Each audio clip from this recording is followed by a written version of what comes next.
Hello बच्चों, आप सभी का हमारे चैनल ईवस वर्चुअल कैंपस में बहुत बहुत स्वागत है। बच्चों, आज के इस वीडियो सेशन में हम लोग एक बहुत ही अनोखा टॉपिक स्टार्ट कर रहे हैं और वो है वन वर्ड।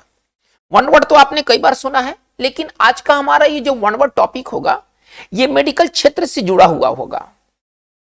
अर्थात आज हम लोग वैसे पॉइंट को लेके चलेंगे जिसका संबंध सीधे सीधे मेडिसिन से है या मेडिकल से है, और ये एग्जाम्स में बार बार पूछे जाने वाली ये वन वर्ड सब्स्टिट्यूशन है। मतलब अगर आप इनको देखेंगे शुरू से अंत तक तो आप बहुत ही बेनिफिटेड होंगे। आज की इस वन वर्ड में हम लोग टॉप 30 मेडिकल से जुड़े हुए वन वर्ड को देखेंगे जो कि प्रीवियस एग्जाम्स में कई बार पूछे जा चुके हैं। एक को हम लोग समझने की कोशिश करेंगे। चलिए, तो आज के इस फर्स्ट पॉइंट को लेके चलते हैं। देखिए, इसमें फर्स्ट पॉइंट क्या कह रहा है, लॉस ऑफ मेमोरी एक ऐसी अवस्था होती है जिसमें कि आपकी स्मृति चली जाती है। तो स्मृति जाने के लिए एक वर्ड क्या है, ठीक है, तो एक वर्ड है एमनेसिया। एमनेसिया में होता क्या है, इसमें लॉस ऑफ मेमोरी होता है, ठीक है ना। इसमें यादाश्त चला जाता है, यादाश्त खत्म हो जाता है किसी कारण से। तो अगर कोई व्यक्ति का लॉस ऑफ मेमोरी है तो उसके लिए एक वर्ड है एमनेसिया। चलिए, स्मृति लोप, जिसका आप अगर शुद्ध अगर हिंदी की बात करेंगे तो स्मृति लोप। चलिए, हमारा पॉइंट नंबर 2 क्या है, लैक ऑफ एपेटाइट। एपेटाइट का मतलब होता है भूख। ऐसी अवस्था आ जाती है कि आपका भूख खत्म हो जाता है, आपको भूख नहीं लगता है। ये भूख नहीं लगने की बीमारी को हम क्या कहेंगे, तो इसके लिए है एनोरेक्सिया। यदि कोई व्यक्ति डॉक्टर के पास गया और बोला कि हमको एनोरेक्सिया की समस्या है, यानी कि वो ये कहना चाहता है कि उसको भूख नहीं लगती है, अब डॉक्टर अगर जो सुटेबल दवा होगा उसको वो सजेस्ट करेगा। देखिए, इसका अपोजिट क्या है, इसका अपोजिट है बुलिमिया। बुलिमिया में क्या होता है कि इसमें भूख कभी खत्म नहीं होता है, आप चाहे लाख खा ले। कोई बच्चा है अगर बुलिमिया का शिकार है, यानी कि वह खाता जाएगा लेकिन उसका भूख कभी शांत नहीं होगा। तो जो असामान्य तौर पर जो भूख लगने का जो एक बीमारी है, जब आपको अक्सर भूख लगते रहता है, आप बहुत खाते हैं फिर भी आपका भूख शांत नहीं होता, एक बीमारी है, एक ये प्रॉब्लम है। और इस बीमारी का नाम है बुलिमिया। देखिए, ये जो वर्ड है ना, ये एनोरेक्सिया का अपोजिट है। एनोरेक्सिया में भूख नहीं लगता है, ठीक है ना, और इसमें भयंकर भूख लगता है, आपका भूख शांत नहीं होता है लाख खाने के बावजूद। तो ये जो एनोरेक्सिया का एंटो है बुलिमिया। चलिए, हम लोग पॉइंट 3 की ओर बढ़ते हैं, loss of sense of smell. आपका स्मेल पावर है ना, व्यक्ति का स्मेल पावर खत्म हो जाने को क्या कहते हैं। कोई आपको अगर बीमारी हो जाए जिसमें आपको कोई चीज गंध ना दे, तो ये जो बीमारी होता है ना, ये होता है एनोस्मिया। एनोस्मिया में क्या होता है कि इसमें आपका जो गंध लेने का जो क्षमता है वो खत्म हो जाता है। अभी कोविड के दौरान एक लक्षण पाया गया था कि कुछ लोगों में ना गंध का पावर खत्म हो गया था, तो ये संकेत था कि उस व्यक्ति को कोविड हुआ है। तो कोविड में बाद के फेज में कोविड में ना एनोस्मिया के केसेस आने लगे, यानी कि जिस व्यक्ति को कोविड होता था उस व्यक्ति को एनोस्मिया भी हो जाता था, अर्थात व्यक्ति को कुछ भी गंध नहीं मिल पाता था। तो गंध किसी चीज के स्मेल को खोने का जो स्थिति होता है उसको कहते हैं एनोस्मिया, है ना। सूंघने की क्षमता का समाप्ति हो जाना, ये एनोस्मिया कहलाता है। चलिए, पॉइंट नंबर हम लोग 4 में है, कह रहा है क्या, लॉस ऑफ मेंटल पावर्स। आप अपने दिमागी शक्ति को खो देते हैं, इस अवस्था को क्या कहा जाता है। खासतौर पर बूढ़े लोगों में ये ज्यादा देखने को मिलता है, बूढ़े लोग अपना मेंटल पावर खो देते हैं, ठीक है ना। इसको कहते हैं डिमेंशिया। डिमेंशिया में पागलपन, वो पागलपन नहीं, डिमेंशिया का मतलब होता है कि व्यक्ति बूढ़ा हो गया है, अब इसके सोचने की क्षमता है ना, ब्रेन का जो पावर है, जो मेंटल पावर है वो समाप्त हो गया है। तो डिमेंशिया ज्यादातर है ना वृद्ध लोगों में देखने को ज्यादातर मिलता है, ठीक है ना। डिमेंशिया का मतलब आप इसको ऐसे समझिए कि अब ये दिमाग इसका काम नहीं कर रहा है ठीक से, जिसको हम लोग अपने भाषा में पागलपन का नाम दे देते हैं। चलिए, नंबर हम पॉइंट 5 के बारे में बात कर रहे हैं, an impairment of speech. Impairment मतलब होता है कि आप अयोग्य हैं, आप बाधित हैं, यानी कि इसका मतलब है कि एक व्यक्ति जो ठीक से बोल नहीं पाता है, उसका मुंह का ऐसा हो गया है, पैरालिसिस वगैरह कुछ ऐसा प्रॉब्लम हो गया कि उसका ठीक से आवाज ही नहीं निकलता है। इस स्थिति को हम क्या कहते हैं, तो इसके लिए वर्ड है डिस्फेसिया। डिस्फेसिया में होता क्या है, व्यक्ति ठीक से बोल नहीं पाता है, हो सकता है कि उसको कोई मेडिकल प्रॉब्लम हो जिसके कारण उसके मुंह से ठीक से आवाज नहीं निकलता है। तो एन इम्पेयरमेंट ऑफ स्पीच को हम क्या कहेंगे, एंड इंपेयरमेंट ऑफ स्पीच को कहेंगे डिस्फेसिया। डिस्फेसिया में क्या होता है, व्यक्ति ठीक से बोल नहीं पाता है, और डिमेंशिया में क्या होता है कि व्यक्ति अपना मेंटल पावर खो देता है। दो अलग अलग वर्ड है, हालांकि दोनों एक जैसा दिख रहे हैं। चलिए, हमारा अगला पॉइंट क्या है, wasting away of bodily tissue और ऑर्गन, है ना। आपके शरीर में रक्त एकदम खत्म हो गया है और आपका मांस गलने लगा है, धीरे धीरे ना आपके जो ऑर्गन्स है शरीर के गलना सड़ना शुरू हो गए हैं, क्योंकि आपके शरीर में खून है ही नहीं। इसको कहते हैं एट्रोफी। एट्रोफी में क्या होता है ना, मांस का गलना, शरीर के किसी अंग का गल जाना को एट्रोफी कहते हैं। खास तौर पर यह तब होता है जब आपके शरीर में रक्त का भयंकर अभाव होता है, आपके शरीर में रक्त नहीं है, जिसके कारण आपके शरीर के जो टिश्यू हैं वो गलने शुरू हो जाते हैं, आपका जो ऑर्गन है वो अब क्षय होना शुरू हो जाता है। इसको कहा जाता है एट्रोफी। एट्रोफी में क्या होता है कि रक्त की कमी के कारण अंगों का क्षय होना एट्रोफी कहलाता है। बहुत इंपॉर्टेंट ये वन वर्ड है। ये सारे ये जो मेडिकल वर्ड है जो कि मेडिकल क्षेत्र में इस्तेमाल होते हैं, हमने अभी जितना भी आपको बताया है, वो चाहे एमनेसिया हो, एनोरेक्सिया हो, बुलिमिया हो, वो चाहे एनोस्मिया हो, ये सभी के सभी जो वर्ड्स है ना मेडिकल क्षेत्र से जुड़े हुए हैं। चलिए हम आगे बात को लेकर चलते। पॉइंट नंबर 7 क्या कहता है, ए मेंटल कंडीशन, समझा जाए बात को, समझा जाए। A mental condition in which there is a strong urge to steal things. देखिए, एक मेंटल कंडीशन, एक आदमी का मानसिक ऐसा झुकाव है कि उसको हमेशा मन करता है चोरी करने का। वो जहां जाता है तो उसको मन करता है कुछ चुरा ले, रखा हुआ है मार ले। तो इस अवस्था को क्या कहते हैं, इसके लिए एक वर्ड क्लिप्टोमैनिया। मैनिया का मतलब सनक होता है, और इसको किस बात का सनक सवार है, तो चोरी करने की इसको सनक सवार होती है। ये जहां जाता है ना हाथ साफ करते रहता है। एक मेंटल कंडीशन है, एक तरह की बीमारी है, मेंटल बीमारी है ये, जिसमें व्यक्ति को हमेशा चोरी करने का मन करता है। तो इस अवस्था को कहते हैं क्लेप्टोमैनिया। क्लेप्टोमैनिया का मतलब होता है चोरी करने की बीमारी, चोरी करने का चसक। चलिए नंबर 8 में आते हैं। A condition in which arms and legs shake uncontrollably.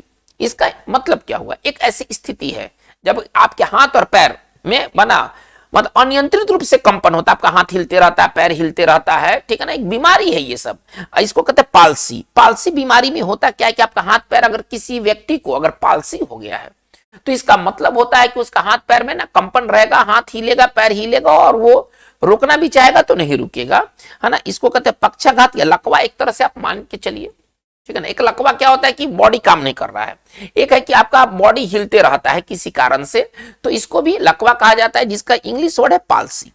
अगर कोई व्यक्ति अगर पालसी से पीड़ित है तो इसका मतलब है कि उसका हाथ और पैर में अनियंत्रित रूप से कंपन होते रहते हैं। चलिए पॉइंट नंबर 9 की ओर आते हैं।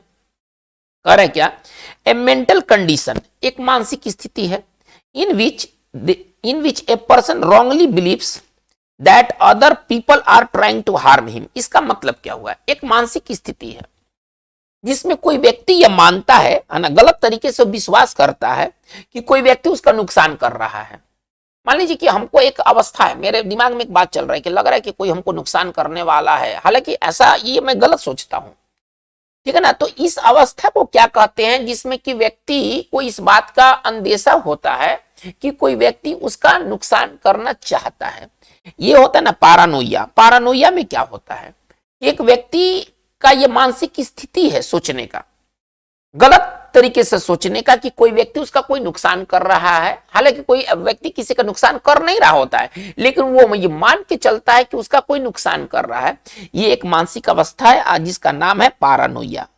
यदि कोई व्यक्ति पारानोइया से ग्रसित है, इसका मतलब है कि उसको हमेशा लगता है ना कि कोई उसका नुकसान कर रहा है, जिसका आप शुद्ध हिंदी कहते हैं व्यामोह या पागलपन। ये सभी पागलपन है, लेकिन पागल मतलब वो बड़बड़ाने वाला पागल नहीं है। इस व्यक्ति को लगता है कि कोई मेरा नुकसान कर रहा है, ठीक है ना। तो इसके लिए एक वर्ड है पारानोइया। चलिए हम आगे आते हैं पॉइंट नंबर 10 में। कह रहे कि inflammatory condition of the joints, ligaments और मसल। इन्फ्लेमेशन का मतलब होता है फूल जाना, सूज जाना, ठीक है ना।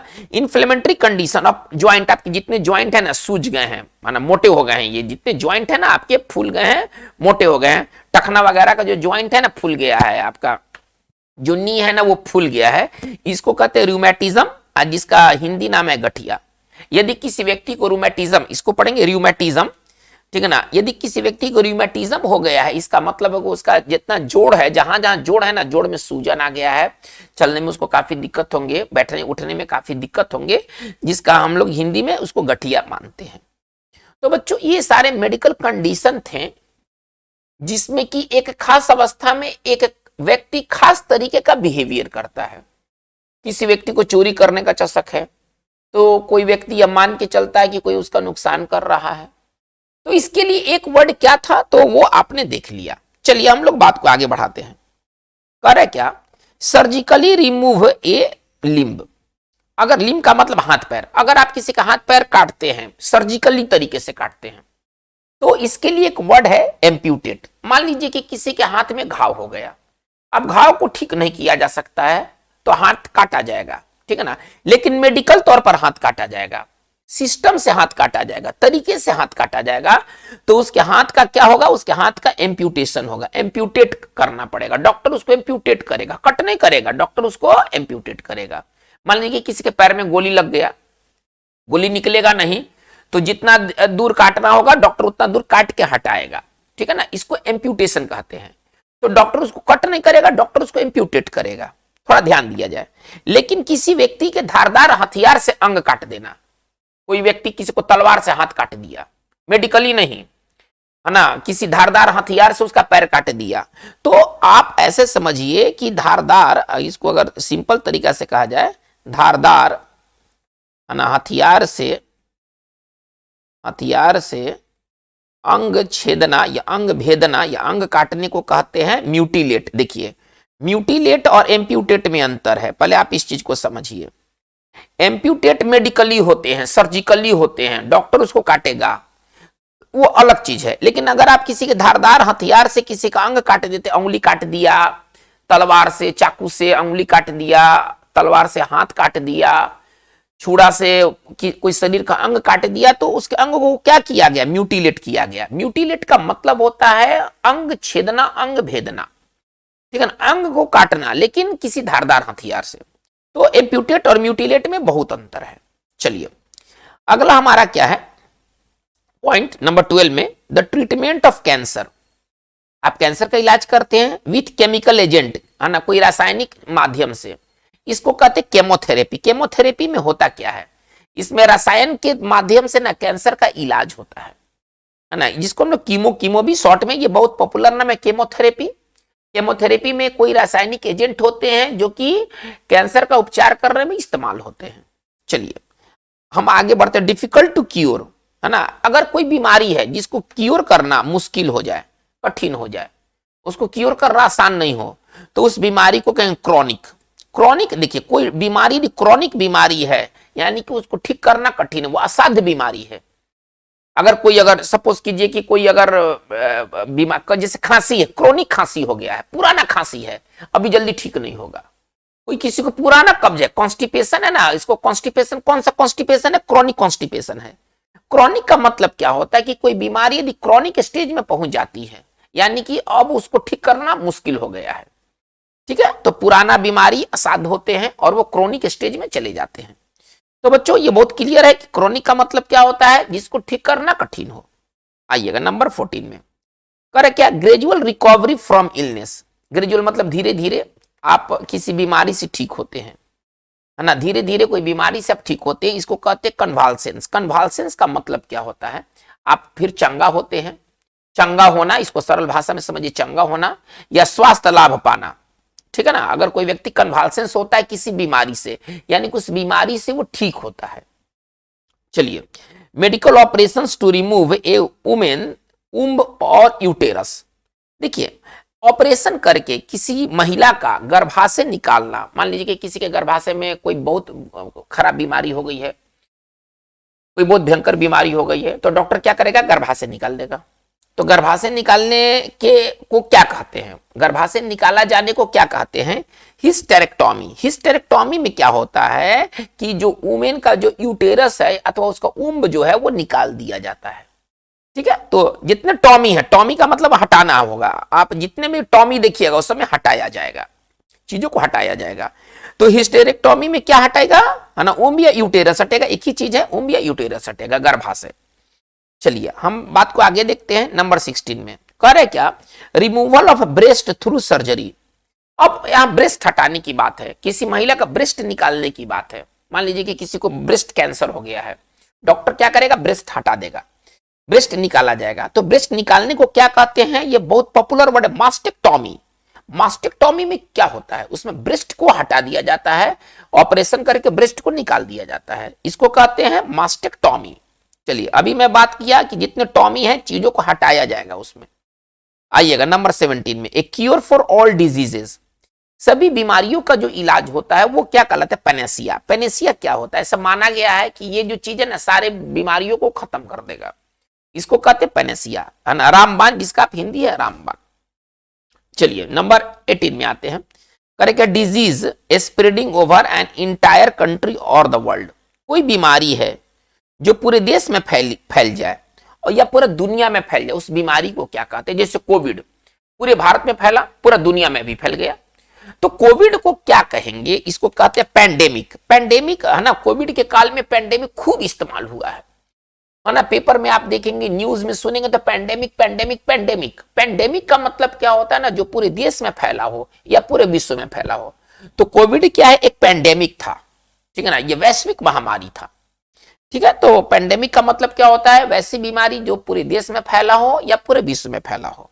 आइएगा करे क्या, नंबर 19 में, a medical operation to stop a man being able to have children.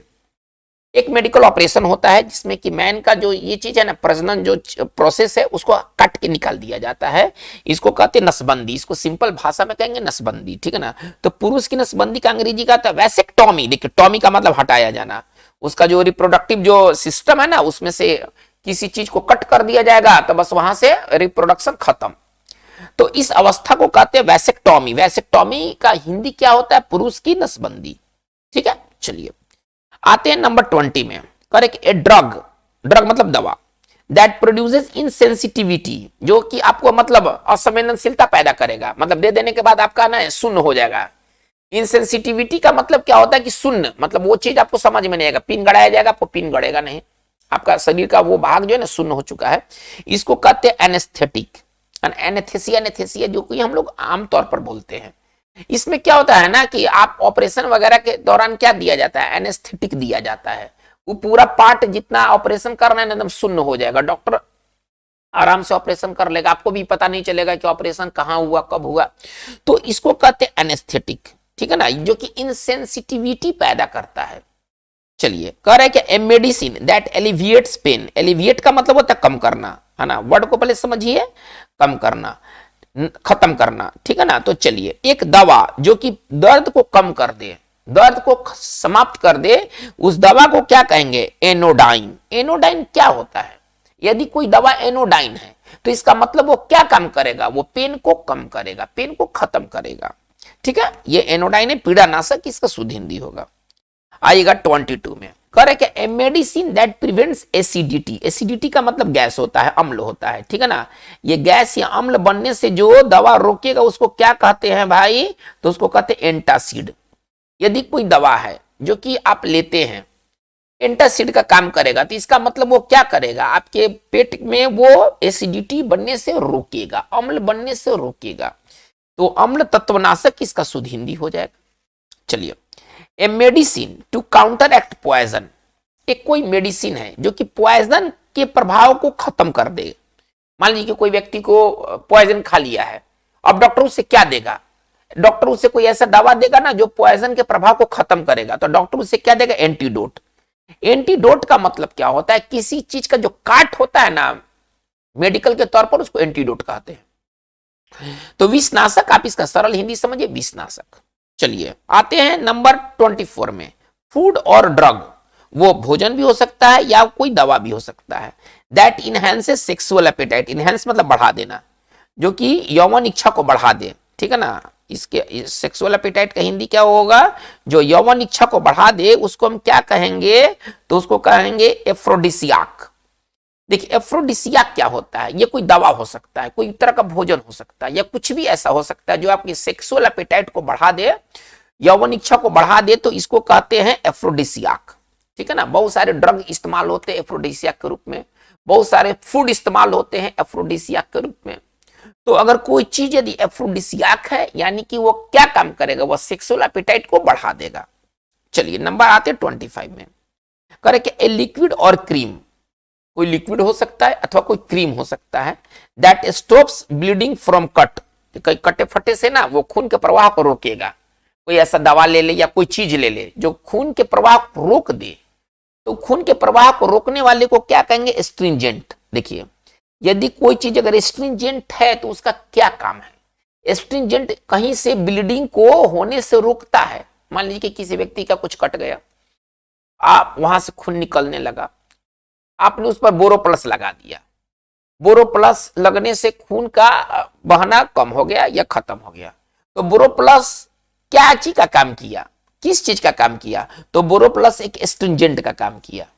Astringent का मतलब क्या होता है, खून के प्रवाह को रोकने वाला कोई भी चीज। आपने चूना लगा दिया, खून बंद हो गया। चूना किस चीज का काम किया, एस्ट्रिंजेंट। तो एस्ट्रिंजेंट कुछ भी हो सकता है जो कि है ना खून के प्रवाह को रोक दे।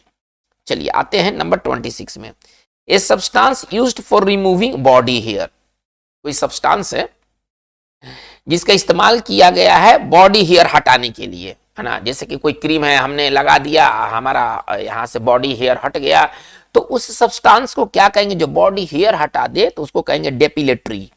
डेपिलेटरी का मतलब क्या होता है, जो रोम हटा दे, है ना, जो मतलब रोम दर या लोम साथ शुद्ध हिंदी हुआ, सरल हिंदी है बाल हटाने वाला। जैसे कि कोई क्रीम, अगर कोई क्रीम यदि डेपिलेटरी क्रीम है यानी कि वो क्रीम क्या करेगा, आप क्रीम लगाइएगा और वहां का बाल खत्म हो जाएगा। यदि कोई क्रीम यदि डेपिलेटरी क्रीम है यानी कि वो बाल हटाने वाला क्रीम है। आइएगा 27 में, correct, a substance that increases urine excretion. Excretion मतलब उत्सर्जन, जो पेशाब के उत्सर्जन को बढ़ा दे उसको क्या कहेंगे, जो यूरिन के उत्सर्जन को बढ़ा दे, उससे खूब यूरिन होगा। कोई चीज है जो कि यूरिन के उत्सर्जन को बढ़ा दे उसको क्या कहेंगे, डायूरेटिक, है ना, उसको डायूरेटिक कहेंगे। मान के चलिए कि किसी बच्चे को पेशाब नहीं हो रहा है, पानी पी रहा है, खाना खा रहा है, पेशाब हो नहीं रहा है, उस डॉक्टर के पास ले जाया गया, डॉक्टर उसे क्या लिखेगा, कुछ ऐसा दवा लिखेगा जो कि उसके पेशाब को करवाने में मदद करेगा। तो उस दवा को क्या कहा जाएगा, उस दवा को कहेंगे डायूरेटिक। आप ज्यादा चाय पिएंगे तो ज्यादा पेशाब करेंगे, ज्यादा कॉफी पिएंगे ज्यादा पेशाब करेंगे। तो चाय और कॉफी किस चीज का काम करता है, डायूरेटिक का भी काम करता है, ठीक है ना, जो कि मूत्र की मात्रा को बढ़ा दे।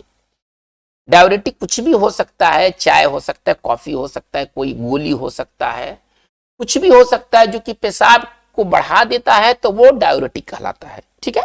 चलिए आते 28 में, a substance that causes vomit, है ना, वोमिट का मतलब उल्टी, कहने का मतलब है कि एक वैसा पदार्थ, वैसा चीज जो कि वोमिट करा दे, जो उल्टी करा दे, ठीक है ना, तो उसको कहते हैं इमेटिक। मान लीजिए कि कोई व्यक्ति जहर खा लिया है, तो डॉक्टर उसे क्या करेगा ना, कुछ दे देगा खाने के लिए, खा लो। अब वो खाते ना उल्टी शुरू हो जाएगा, तो जिससे जहर बाहर आ जाएगा। तो वो कोई चीज जो उल्टी करवा दे उसको कहते इमेटिक। इमेटिक का क्या काम है, उल्टी करवाने का काम है, वमनकारी, है ना, वमन का मतलब उल्टी होता है।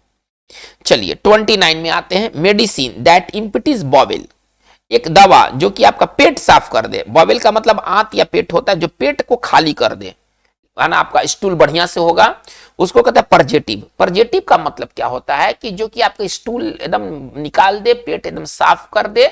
पेट साफ करने वाला कोई भी वो दवा हो सकता है, वो कोई फल फूल हो सकता है ना। अगर कोई फल है जो कि खाने से लैट्रिन अच्छा होगा, स्टूल बढ़िया से निकलेगा, तो उस फल में कौन सा गुण पाया जाता है, परजेटिव का। उस फल में कौन सा गुण पाया जाता है, परजेटिव का, विरेचक जिसको आप हिंदी में कहते हैं। आते हैं इस वीडियो सेशन का लास्ट पॉइंट 30 में, a drug that makes a person काम एंड रिलैक्स्ड, एक दवा है जो किसी व्यक्ति को ना शांत देता है, शांति प्रदान करता है। व्यक्ति बेचैन है ना, अब उससे रहा नहीं जा रहा है, डॉक्टर आया उसको एक सुई दे दिया, अब एकदम व्यक्ति शांत पड़ गया, जाके सो गया, है ना, इसको कहते हैं सीडेटिव। सीडेटिव का मतलब क्या होता है, कोई चीज यदि सीडेटिव है, कोई चीज यदि सीडेटिव है तो इसका मतलब है कि वो बेचैनी को खत्म करने वाला चीज है। तो बच्चों आज की इस वीडियो सेशन में हम लोग मेडिकल से जुड़े हुए 30 पॉइंट्स को देखे हैं, जो कि एग्जामिनेशन पॉइंट ऑफ व्यू से काफी इंपॉर्टेंट है। इनसे जुड़े हुए सवाल आपको मिलना ही मिलना है। आपको ये वीडियो सेशन कैसा लगा अगर आपने इसको लाइक किया है, पसंद किया है, तो आप इसे जरूर अपने ग्रुप में शेयर करें। आपने अगर सब्सक्राइब चैनल को नहीं किया है अब तक, तो आप चैनल को सब्सक्राइब कर ले। अगर आपको लगता है कि हमें कुछ करना चाहिए, तो इसके लिए कमेंट बॉक्स खुला हुआ है, आप फीडबैक हमें दें, ताकि हमें और वीडियो बेहतर बनाने का सुझाव मिल सके और हम बेहतर वीडियो बना सके। आज की बात बस इतना ही। Thank you very much.